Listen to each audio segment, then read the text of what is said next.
Okay, I think we should get started. Welcome, everybody. It's my pleasure to welcome you all, and in particular, introduce my colleague from mechanical engineering, Dr. Zahra Nili Ahmedabadi.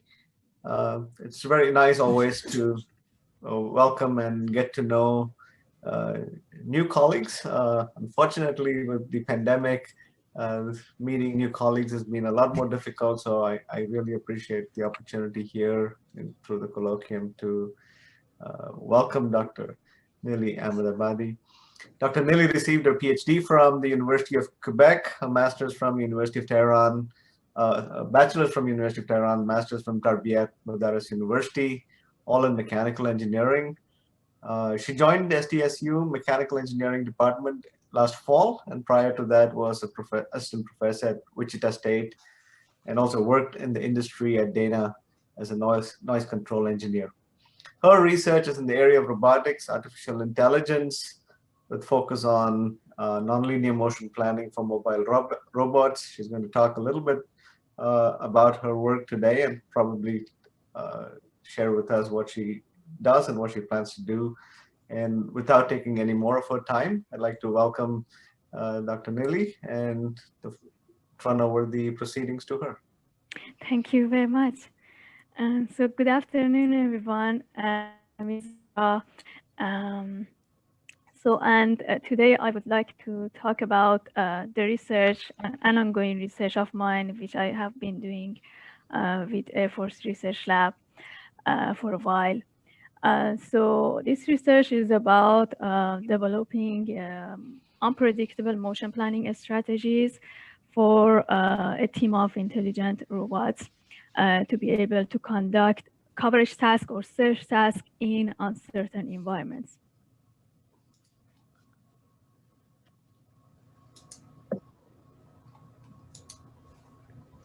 So before I talk about the chaotic motion planning or unpredictable motion planning, let me first explain what is actually the coverage path planning or CPP. So the coverage path planning are strategies that or algorithms that people use for robots to be able to cover an environment. For example, suppose you're a vacuum cleaner robot, they use coverage path planning method to cover an environment for different purposes, maybe just to vacuum it, to find something in it, or to just cover it to get some information or data for us. And basically, the coverage path planning involves determining a path passing over all points of an area while avoiding obstacles. And as I said, it has many applications: lawnmowers, pattern robots, automated harvesters, window cleaners, and all those robots, they use coverage path planning methods. So the coverage path planning methods can be divided into two categories. We have offline strategies and we have online strategies. Offline strategies mostly rely on stationary information, and they assume the map of the environment is known. And some examples of them are like a zigzag path planning method, like exact cellular decomposition methods that they assume perfect information or knowledge about the environment. On the other hand, online path planning methods, they assume the environment is unknown and they only rely on real-time sensor measurement to know the environment and to be able to navigate in the environment. And two examples of online path planning methods are random walk and chaotic. And here, the animation you watched was a random walk path planner, which was trying to cover an environment. And in this research, we concentrate on chaotic path planners, which I will explain more in this slide. So what is actually the chaotic path planning? The chaotic path planning is an online coverage strategy for random search of unknown spaces where we have limited cues about the environment. So basically, we don't know the map or anything else about the environment. And Chaotic is unpredictable, so as random walk. So they are both unpredictable motion planning methods. The difference between them is that chaotic path planners are deterministic, while the random walk path planners are non-deterministic. Basically, if you suppose we have this environment and we have a robot which is using random walk to navigate this environment or cover this environment, the robot basically uses random choices to navigate in the environment. For example, if, for example, our robot currently is at this current position, it will have 8 possible locations where it can go next. And if, for example, by random chance, it chooses to go down, then it will have 5 possible choices to choose from. On the other hand, as I said, random chaotic path planning is deterministic, and it will decide its path based on using nonlinear dynamical systems. So the advantage of being deterministic is that we as a designer can control the paths and make them more efficient and to the level that we like for our mission. But for random walk, we don't have basically any control over the paths made by the robot. And that might cause, for example, a repetitive coverage, increased coverage time, and it doesn't guarantee the coverage of the whole environment. For example, here you can see the equations of motion of Lorenz system, and you will see you are seeing in this animation Lorenz system chaotic attractor. And I will explain how we integrate the dynamical systems into the robot controller later. So first, let's talk about some use cases of control chaos where we can use them. Some use cases are in law enforcement, where, for example, we wanted to conduct a search of an evading suspect, but we don't want to fly or drive predictable route because we want to prevent the suspects from predicting our path and to be able to evade. Also, we can use it in military reconnaissance, where we want to conduct a search or coverage of an area while avoiding a predictable pattern to evade prepared attacks. Also, the other important application is exploration of unknown or dynamic areas, like, for example, this warehouse you can see here, where randomness in the robot paths helps us to get around the obstacles more easily than the systematic search, and at the same time provides bandwidth guarantees on our coverage. Some technical benefits of controlled chaos is that they can be run locally. They don't require communications with the central controller. They can be run also in parallel. We can have multiple dynamical systems used in our coverage strategies and basically make it more unpredictable or more matched with our requirement of our mission. For example, here we use the combination of a dynamical system called Arnold and a dynamical system called logistic map to cover this environment. The other important advantage, is that they have very simple design. And because of that, we can avoid complexities that could lead to terminal estates or getting stuck that might happen often in systematic coverage path planning methods. However, there are some key challenges in using such dynamical systems to generate paths for the robot. The first challenge I can mention here is that we have a variety of chaos models. And for example, you can see 3 examples of them, like Henon map system, Rustler system, and they have all different names and have discovered by different people. So we have a variety of them, and we have limited understanding of how they affect pathing and coverage. So we have to do intensive studies on if we want to use any of these systems. The other challenge would be to provide a statistical guarantees of coverage. For example, you can see in this graph that shows the robot paths that is trying to cover an environment like a 50-50 meter by environment without any obstacles. And you see here that we have a lot of unvisited areas in the middle, and we have some areas that are repetitively covered. So that would increase our coverage time and also leave us a big chunk of the environment uncovered. So it's important that we can control these paths to be able to guarantee the statistical guarantee of coverage. Also,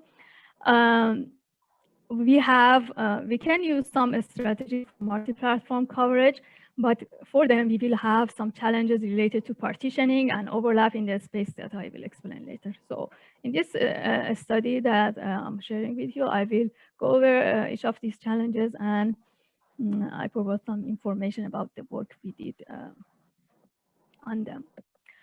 So now you might be asking yourself, how really to make chaotic responses? I talked about nonlinear dynamical systems, but I didn't tell you how to make chaotic responses. So certain nonlinear dynamical systems, they can make chaotic response for specific choices of parameters. And what is a chaotic response? Chaotic response can be defined as highly unpredictable behavior induced by extreme sensitive dependence on initial conditions of the system. So in order to demonstrate that, if you look at this video, you can see here, we have some paths that are made by Lorenz system, which is a type of chaotic, which is a type of dynamical system. So you see two paths, one in green and one in blue. Basically, you don't see the green one at the beginning, but it will appear after a while. So the difference between the green path and blue path is that their initial condition is just slightly different. And you can see the initial condition here, and you don't see much difference. But the paths will be significantly different. At the beginning, they overlap, but as the time goes on, the difference becomes bigger and bigger. And basically, you can see here in this graph the coordinates of the dynamical system as the time evolves. So that's why what I mean by extreme sensitive dependence on initial conditions. So now let's talk about how to map chaotic responses into the robot trajectories. It's actually very easy. Suppose we have these dynamical system equations, and this is actually the Lorenz system equations. And we have robust kinematic equations. And here you see the kinematic equations of a two-wheel differential drive robot, very simple robot. So now you see here, theta is the orientation angle of the robot. Okay, is the parameter or the variable determining the orientation angle. So now if we take one of the variables or one of the coordinates of the dynamical system and replace the orientation angle of a robot with that variable, for example, with that coordinate, for example, y here, we can perturb the robot's paths or robot trajectories with that coordinate that we borrowed from the dynamical system equations. So basically, we perturb the orientation angle of the robot using the dynamical system or chaotic system. So in short, if we have this dynamical system equation, if we solve these equations, this system of equation, ordinary differential equations, we get the system, the dynamical system chaotic attractor. Then if we integrate these equations into the mobile robot's controller, we obtain the robot's trajectory, the chaotic robot's trajectory, which robot can use to cover an environment. Some important factors that we have to consider before using any of these chaotic dynamical system or dynamical systems for the robot.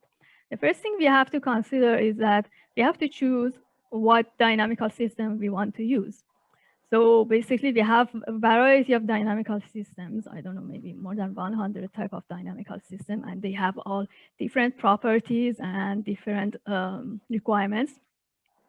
and they can make different shape of paths and different densities and different properties.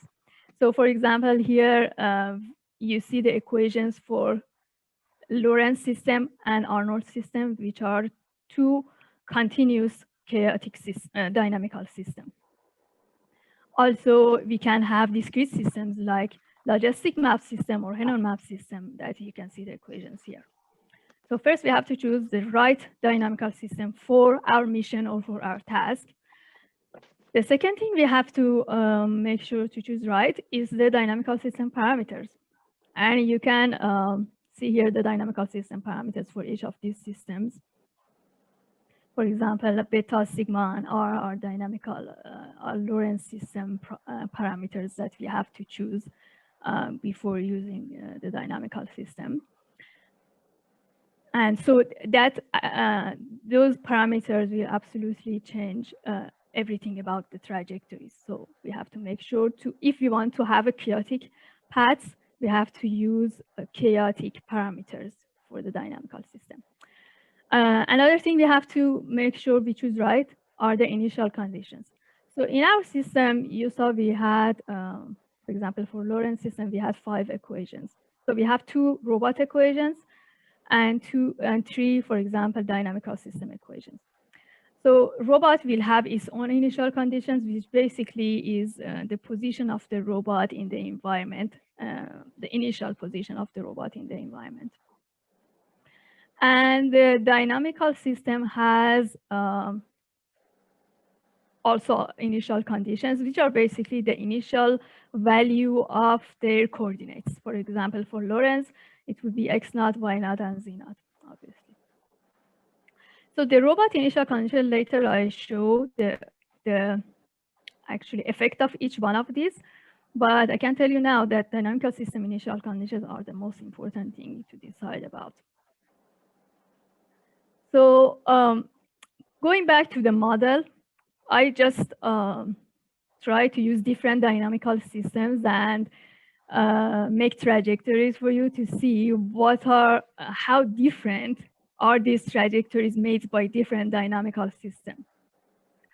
So you can see some continuous system here, like Lorenz, Rustler, and Schwa-Circuit that made the robot trajectories.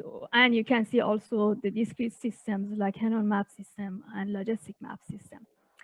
For continuous systems, you see like they make like some kind of curved paths and stuff. Some of them, but not some of them, they don't make curved paths.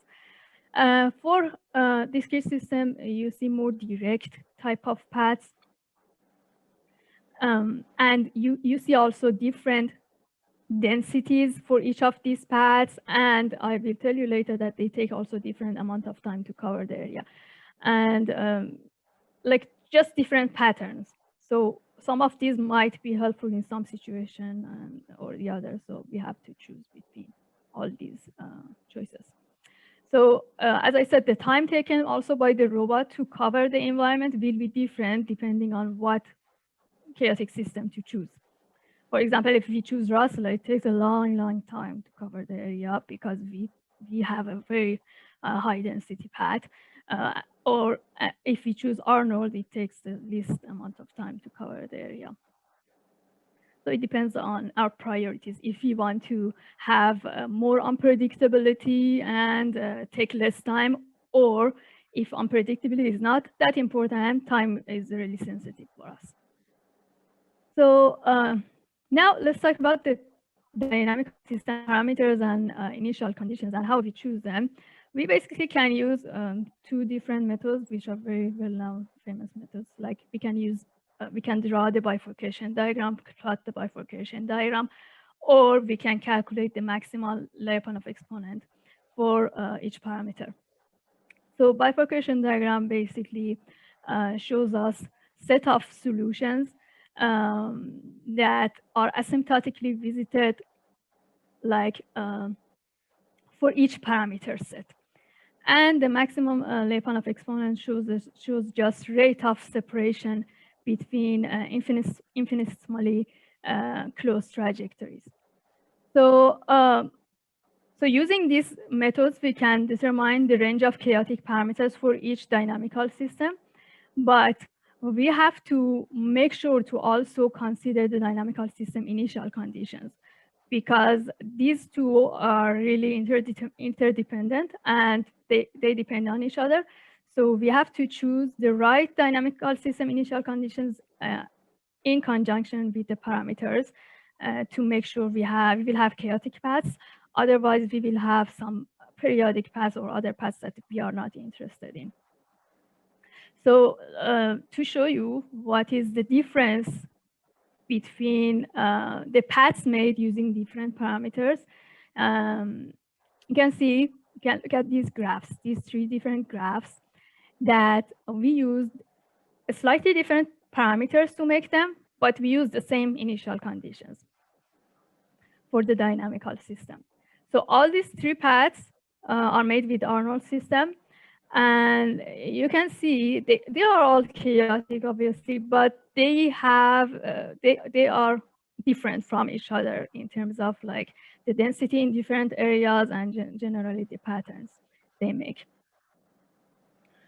In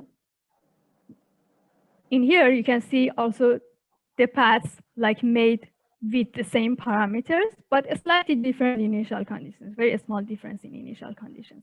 And you can see, for example, in the left graph, we have a chaotic path trajectory, but in the right one, you see, and the chaotic trajectory, we're able to cover the whole environment very good, like uniformly.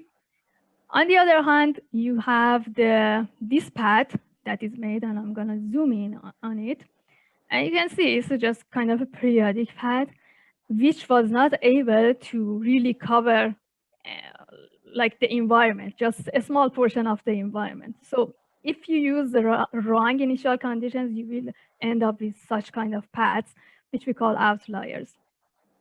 And you can see some other type of outliers here that really are not interesting to us because they cannot cover uniformly the environment for us without any supervision or autonomously.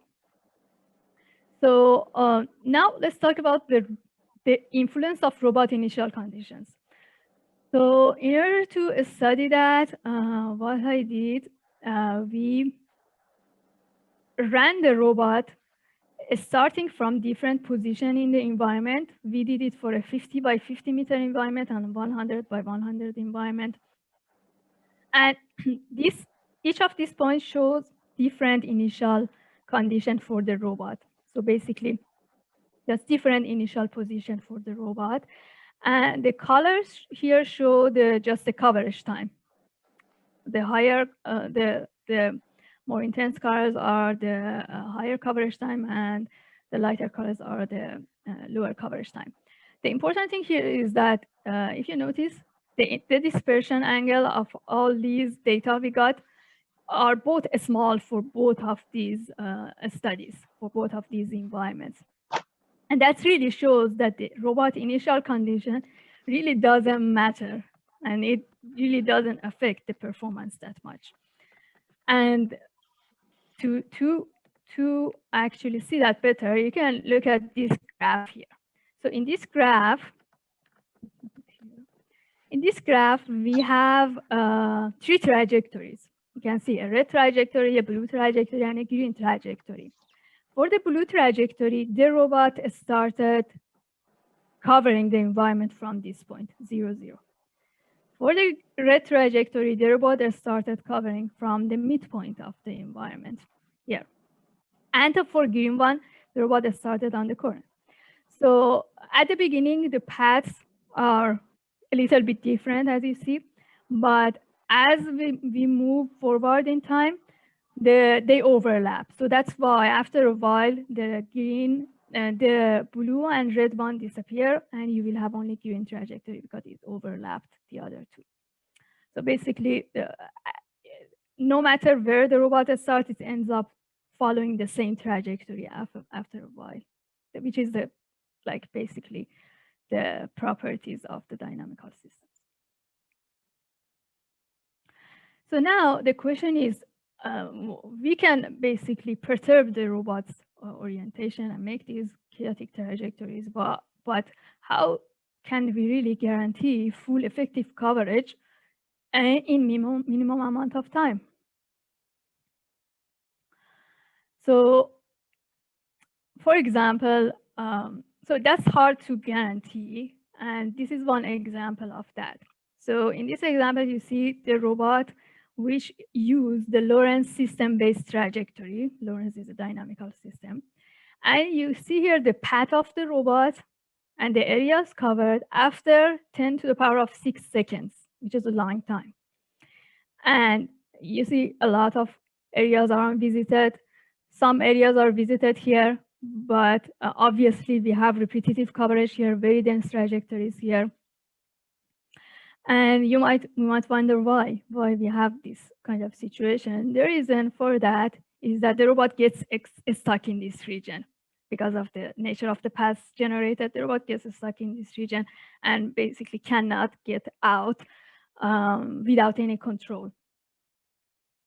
And this becomes an issue, a bigger issue, if we are in a much larger environment. So basically, the robot can just cover a very small portion of the environment. And the robot would not be able to extend basically the trajectories, to advance the trajectories to other regions in the environment. So in order to solve this problem, we came up with 3 chaos control techniques to be able to control these paths, because our objective, final objective, is to be able to cover an area, guarantee the coverage, and to make sure we do it in minimum amount of time while we have a certain amount of unpredictability in the paths. So we came up with these 3 techniques: orientation control technique, map partitioning technique, and system scaling technique that I will explain in the next slides. So orientation control, the first method, is basically nothing but a method that we use to vary the robot's angle estimation technique during the task. So basically the robot uses different methods to decide about its angle during the task. And basically this does 2 things. It steers the robot to adjacent unvisited regions, so the robot will not get stuck in a region, in a small region. And at the same time, it prevents repetitive coverage and reduces the coverage time. So if you remember the path you saw in the previous slide, this is now the path after we applied this orientation control technique. So basically the robot now is not stuck basically here, so it can extend or advance the trajectories to other areas. And if we wait longer to allow the robot to cover the environment, or to cover 90% of the environment, we get these results. So in this graph, we have the robot covered 90% of the environment. The coverage time decreased by 60% compared to the previous uncontrolled chaos case. But we have still some issues here. Although we covered 90% of the area, we have a lot of repetitive coverage here, and you can see here. And also, the robot can slowly advance the trajectories to distant regions, and that's why we have this repetitive coverage here. So it can cover the adjacent regions fine, but it has problem issues to advance the trajectories to other regions. And that's why you see a really big chunk of the environment uncovered or unvisited here, while we have repetitive coverage in the other areas. So the paths are not making uniform coverage for us. So that's why we came up with another technique that we will use in conjunction with the first technique, and that's called map partitioning. So this new method enables the robot to travel to more distant regions, unvisited regions, and again, further prevents repetitive coverage and reduces the coverage time. And in order to realize this strategy, we use a multi-system chaotic path planner. So we basically combine a continuous system with a discrete system to be able to do that. And we use a continuous system like Lorenz, for example, or Arnold, to cover each specific region. For example, and I will show it to you later. We partition the area into smaller zones, and in each of those zones, we use a continuous system to cover those zones. And the reason to use the continuous system is that they make curved loop trajectories that are better for covering the whole area faster. Also, we use discrete systems. And discrete systems in this multi-system path planner are used to guide the robot to travel between regions. And those regions mean the partitions that we made in the environment. So the reason we use discrete systems is that they can make direct paths between one point to another point and guide the robot to go from specific points in the environment, while that would be harder to do with continuous systems that make curved paths. So in this slide, you can see the video of how that strategy worked. So in this environment, we have partitions. We have partitioned the area into 16 partitions, and we have combined two dynamical systems, Lorenz dynamical system and Hannon dynamical system, and we don't have any obstacles here. And after this finishes, we will have 90% coverage and 81% reduction in coverage time compared to the uncontrolled chaos case.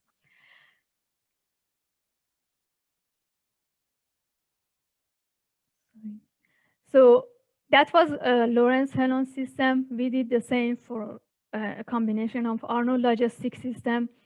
The reason we tried this was because the Lorenz system naturally makes very dense trajectories, but Arnold has more less dense trajectories. So we thought for some environments, it's better to use Arnold than Lorenz to reduce the density of trajectories. For example, if we have a good sensing range, also we can use Arnold instead of Lorenz to cover the environment faster. So in the left video, you have the area with 5 obstacles, and you can see the robot can autonomously get around the obstacles and cover the area with really minimum explicit programming. And on the right side, you have an environment with no obstacles. And you can see we have a much better uniform coverage throughout the environment compared to Lorenz-Hannon system. So now it got us thinking. So now we have these two methods that work good, but still we don't have complete control over the paths we are generating. So it's true that we found some examples of dynamical systems that we can use, for example, for less density in the paths like Arnold. But the other examples we found, like this SDSU or Lorenz or other types like Rustler, they make all very dense trajectories. In case of Lorenz also, we really cannot touch the density of these trajectories with those two methods. The density will remain the same, obviously. You can see the problem that it causes for the case for Lorenz-Hannon system. We were able to make the trajectories more uniform, but we had still very dense trajectories around the midpoint of each zone, which was not desired. So the question here is that how can we adapt the coverage density to agents with different sensing range or the environments with different sizes?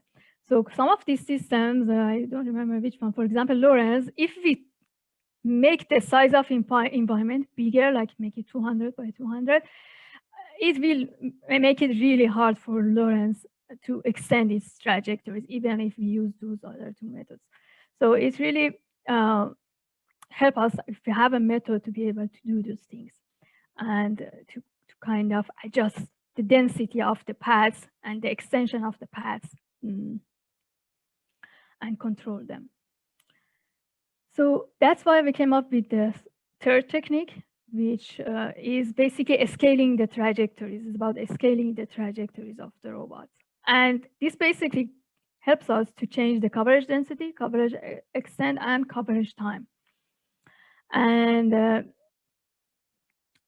in this graph, we show the effect of that strategy. So in this method, we have a factor called the scaling factor. So if we decrease this factor, we will have more dense trajectories, and less extent. If we increase that factor, we will have less denser trajectories. For example, in this first graph, we have a scaling factor of 0.1, and the robot were able to cover 5% of the environment with really dense paths. Basically, the robot just was able to cover one zone in the environment. Then we increase the scaling factor to 1, so basically no scaling at all, and the robot could cover 40% of the environment. So all these graphs are made in the same amount of time. So the time doesn't vary. So we stop the time to make them comparable. And in the third graph, you see a scaling factor of 2. So the robot has very less dense trajectories, and it covers 54% of the area in the same amount of time. So if we consider now the paths made by the original system, the original dynamical system, or basically no controlled chaos system, we will have these trajectories for the robot. So the first graph shows the trajectories made by original Arnold system with a sensing range of 1 meter. The second graph shows the, again, original Arnold system trajectories with a sensing range of 4 meters. And in both, you clearly see we don't have a uniform coverage. Although we covered 90% of the area, the coverage is not uniform. We have some areas not covered at all, some areas covered a lot. So now after we apply all these 3 control techniques, we get this result. So basically, we increase the uniformity of the coverage in both cases, both sensing range 1 meter and sensing range 4 meter. And at the same time, we decrease the coverage time by a lot. So these red points, I should just mention that we have a one agent system. We have one robot in all these cases. These red points are only the midpoints of the partitions, because the robot travels to those in this method at the beginning. So we did a lot of studies on one agent system. For a while now, we have been discovering multi-agent system, and this is one of the early results we got. So we tried to extend the methods and strategies to multi-agent system. Like here in this video, you see 5 agents, and they are cooperating with each other to cover big environment, and they don't overlap, they don't go into each other's zones because of the assumptions we made, and they try to basically cover it in minimum amount of time. And we made some assumptions here. We assumed that agents have infinite detection range and unrestricted communication capabilities, so they are all aware of each other's position each time.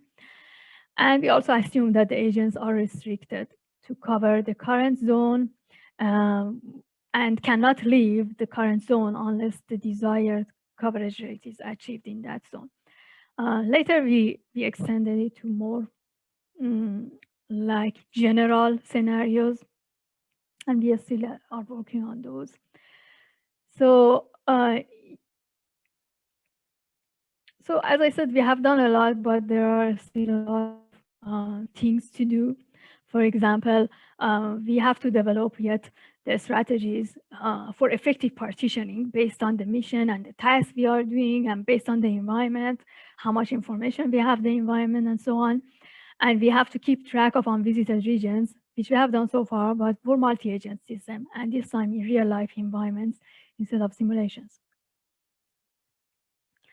And in real-life environments also, I have to do to tell you that we need also the localization added. We have to have simultaneous localization of and mapping to know where we are in the environment at each time instant, to be able to follow the paths exactly and be at the right position at the right time to be able to basically cover the environment as expected, and like we did in simulation.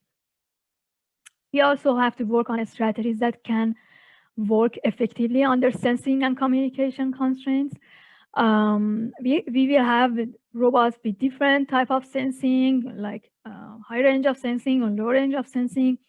And communication also, if we have a multi-agent system, communications are costly.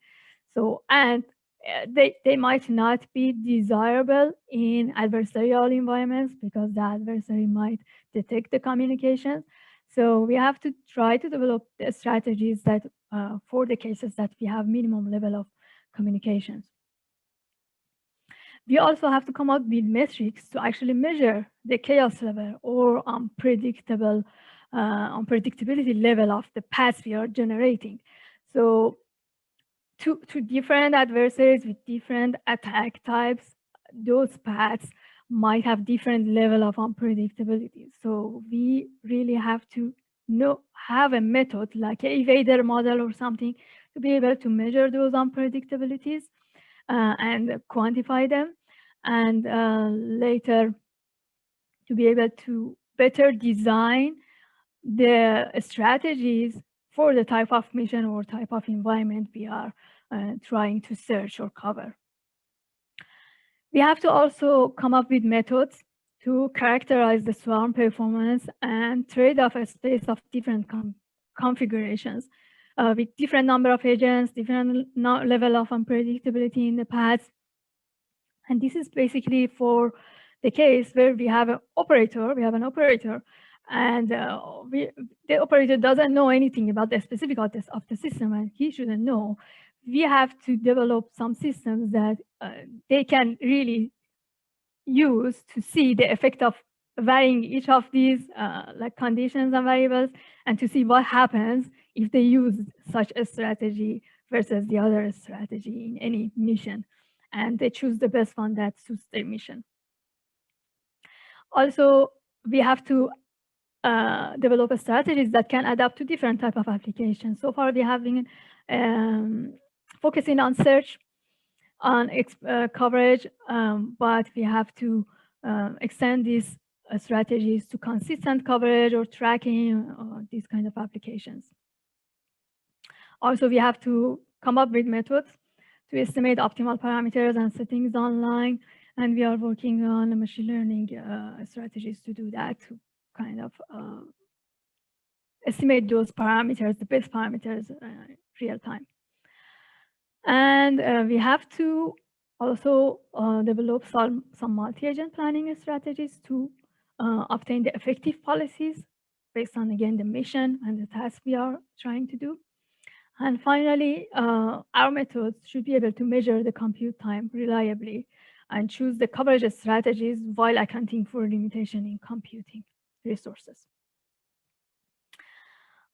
Okay, so that's all I had. Thank you, everyone, for your attention. Any questions? Thank you, Zahra. Questions for Dr. Nili? I have a question. What's the advantage of these methods over using something like a simple random number generator to produce a path?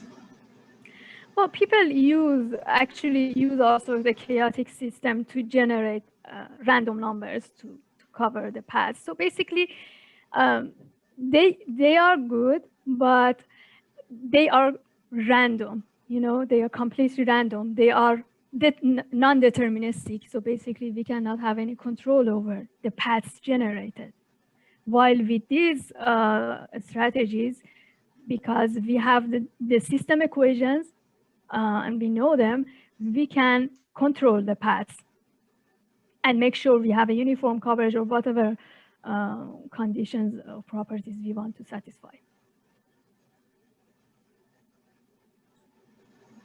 Ahmed, did you have a question? Yeah, I think I have two questions. Thanks for the presentation, and I enjoyed it. So thank you. Yeah, the first question is related to the investigation about the impact of the initial conditions on the coverage. So did you try to have an analytical approach using state transition tensors for the dynamics, and sensitivity of the trajectory with respect to these initial conditions, and to quantify that from that perspective? Have you tried that approach? No, not yet. So what approach did you mention? Sorry. State transition tensor or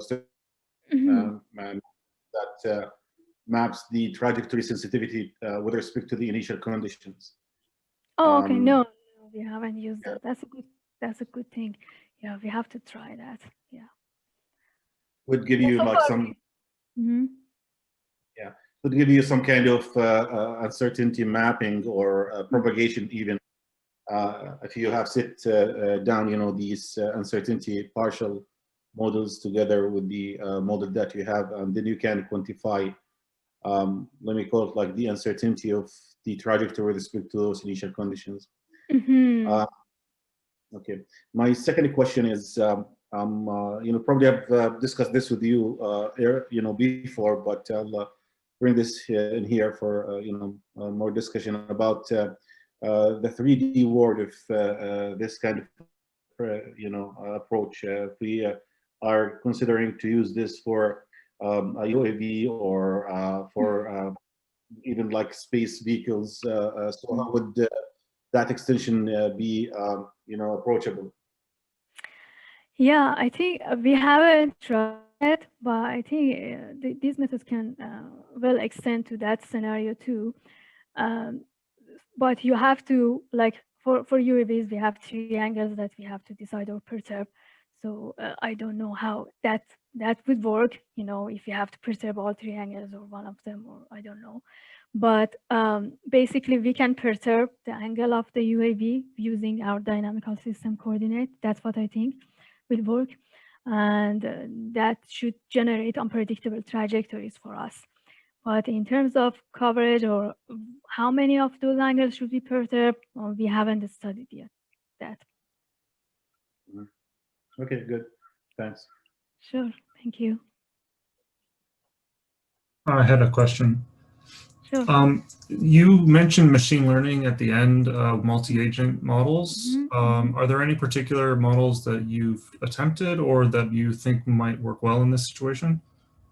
So we think, the machine learning part shouldn't do anything like complex. We just trying to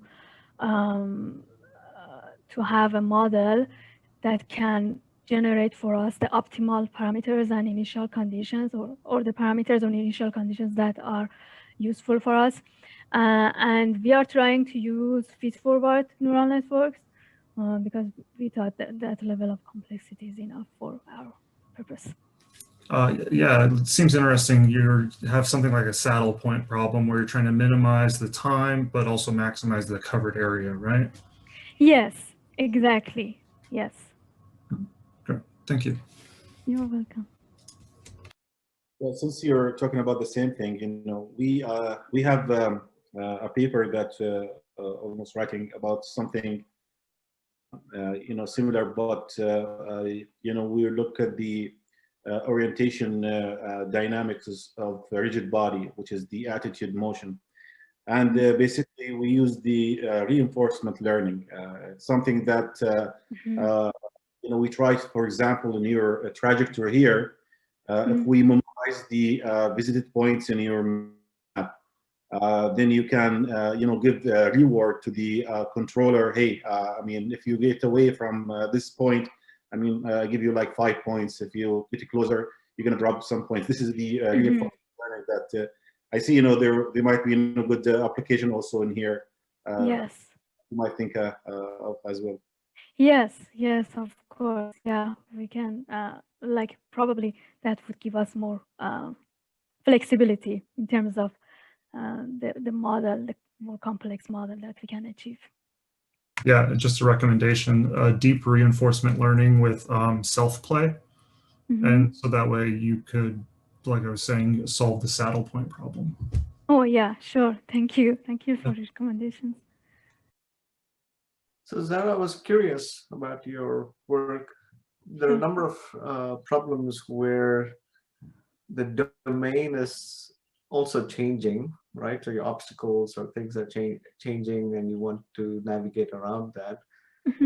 So when you started, I thought when you meant unknown, I thought that was the dynamic. You have two things. You have the dynamically changing environment and unpredictable.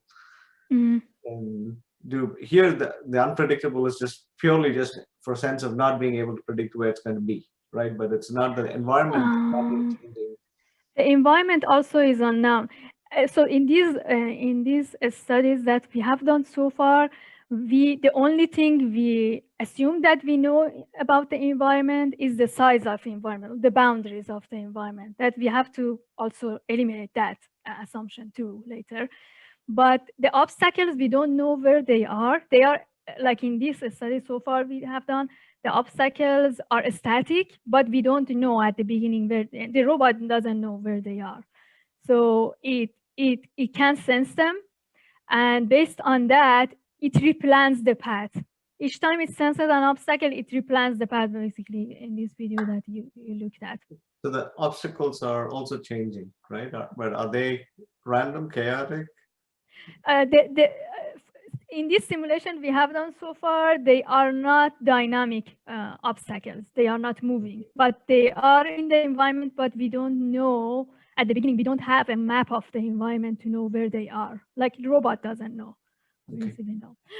But yes, but the robot senses them and then replans the path whenever it senses them to make sure to cover the environment as uniform as possible. Okay. Sure. Any other questions for Dr. Nili? Yeah, when I think of uncertainty, I think of things that are changing. In other words, it's not just the fact that you have an unknown initial environment, but then over time, those little black squares that little blue lines are circling are changing. And of course, they're not squares, but yes. So any other comments that you have on that?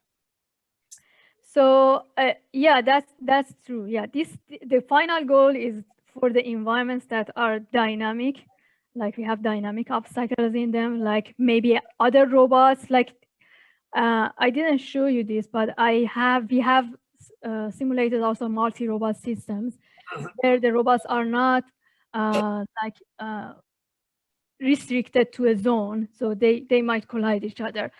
So in those situations, also the same thing happen. If you have other robots or other moving obstacles in the area, the robots will sense them and will replan the path. But it might be less effective, in terms of coverage time. But we have to work on those details. Yeah, that's a very good point. Yes.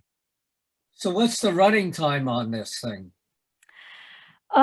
Depends on the system you use, but obviously unpredictability increases the time, compared to zigzag motion or some kind of motion like that.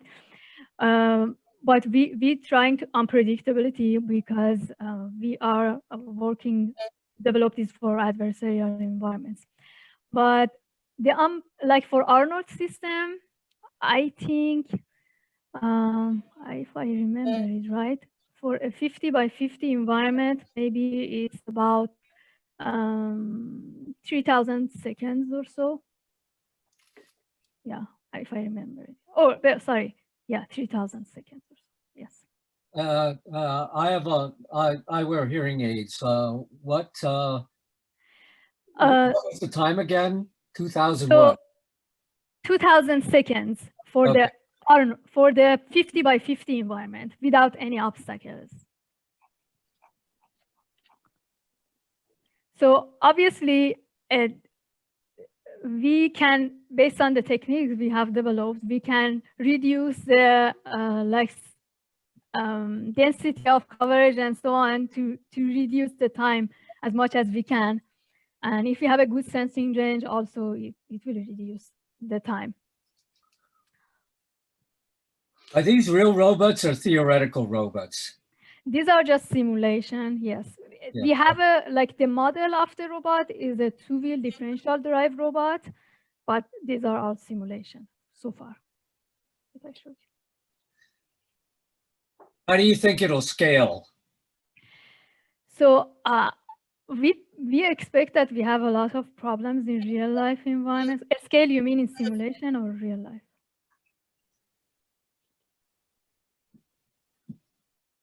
Okay, I just ran out of questions. Okay. So yeah, I think in real life environments, we have localization problem. So the robot should know at each exact time where it is in the environment and follows the path exactly. I mean, at the right time, the right position at the right time that we expect, unless otherwise, I think that wouldn't work. So we have to also develop strategies that the robot can follow these paths actually. And some kinematic constraints that we might have too. Some of these paths might not be followable by some kind of robots or, you know. So Zahra, wanted to ask you, people have done global optimization algorithms, right, that have to rely on very good coverage of your design space to do. They're not always random or chaotic, they're somewhat deterministic. Yes. Have you compared what do you get to by going to chaotic? Why do those algorithms not work for these kinds of problems? Because I would imagine having an obstacle is like finding an infeasible design space and you move away from it. So if we have a non-convex design region and you're doing global optimization by space exploration, it seems very much the same, right? And so have people used it, and if so, why did it not work? So the global optimization, yes, but like they work in the environments that you know. Most of them work for the environments that you know beforehand, the map of the environment to design the trajectories to be really optimal, right? If we are really want to be 100% optimal. The reason for us, I mean, we are trying to kind of compare also what the time we get with those kind of strategies, like optimal strategies you're talking about, like zigzag motion and so on, that are completely optimal. They don't have any repetitive coverage. And what we get, our coverage time is can get up to 1.3 times of those. You know, so we are not so bad. We are just maybe 1.3 to 1.6 times of the coverage time you get with optimal. So the other reason we use these chaotic path planning methods is that we want to be unpredictable. As I said, this is the application we are considering is military reconnaissance applications, where we have the prepared attacks. We have people that are trying to attack us. For example, if you have a swarm of UAVs trying to cover an environment or search or get some data for us, and they might get some prepared attacks. And so we are trying to develop strategies or paths that we can evade those attacks, obviously. Okay. So that's why we are interested in chaotic. That's the main reason, basically. Okay. Thank you very much. And we can get to the avoid obstacles and so on, like in very unknown environments, with less explicit programming compared to those optimal or like regular path planning, systematic path planning methods. Okay, thank you. You're welcome. Don't have any more questions. If there are no more questions for Dr. I have a question. Yeah. Sure. Did you say that the entire trajectory will be computed and then the robot will follow that trajectory? No. So we at each iteration so far, we can at each iteration we can generate as many as points we want. So far in these simulations you have seen, we generate at each iteration 1,000 points. The robot will follow them, and then we check the coverage, status, how much of the environment has been covered, and if it's not covered as much as we want, we generate 1,000 more points. Could you elaborate on why it needs to be deterministic as opposed to random? So if you have a random walk method or random strategy, the robot, you put the robot in an environment and you will not have any control over the trajectories. So the robot can go anywhere, like it might cover some spaces a lot, like repetitively, and it might leave the others like unvisited, like for a long time. So, and people have tried it, have compared the chaotic with the random, and they have seen that the random cannot, you cannot trust it to basically cover the whole environment as you want. You will not have a uniform coverage, and also you will not have all the areas covered, unless you you use some combination of random walk with tracking the visited areas. That might help to make it better and to make it more like reliable if you track the coverage of the regions. But the paths also they make very rough paths, the random walk planners. So our paths, the chaotic path planners, they make like some round curved paths, but the random walk are just basically very rough. I don't think, I agree that a completely random walk would not work, but couldn't you have a robot which follows, for example, a straight trajectory, but at random intervals of time, it changes its direction or some parameter determining its direction? So in this way, you wouldn't get like Brownian motion like you get with a totally random walk, but you could have a random perturbation of the trajectory parameters. Yeah, if you track the areas covered, I think you will be able to reach good coverage with random walk too. But the other thing we were interested in, I mean, random walk is good, but we like the level of control we can have with chaotic rather than random walk. Thank you. You're welcome.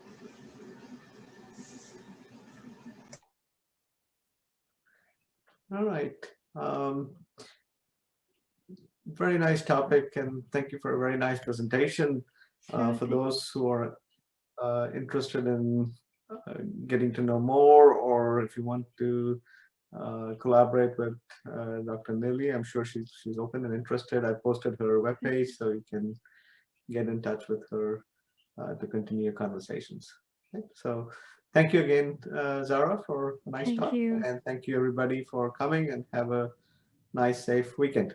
See you again next week. Thank you very much, everyone, for attending. Thank you.